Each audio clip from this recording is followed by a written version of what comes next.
چنانچہ جو بندہ اپنی بیوی کے ساتھ ہم بستری کرے تو اس کو چاہیے کہ پہلے بسم اللہ پڑھ لے. دعا ہے بسم اللہ جنبنا الشیطان و جنب الشیطان ما رزقتنا.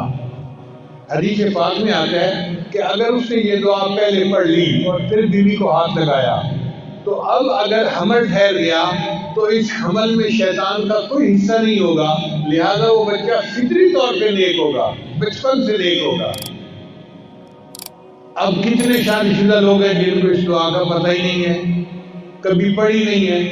جب دعا ہی نہیں پڑھی تو پھر اس عمل میں شیطان بھی ساتھ شریک ہو جاتا ہے، اور جس کی گھٹی میں شیطان شامل ہو گیا پھر وہ بچہ تو پیدائشی طور پہ شیطان ہوگا.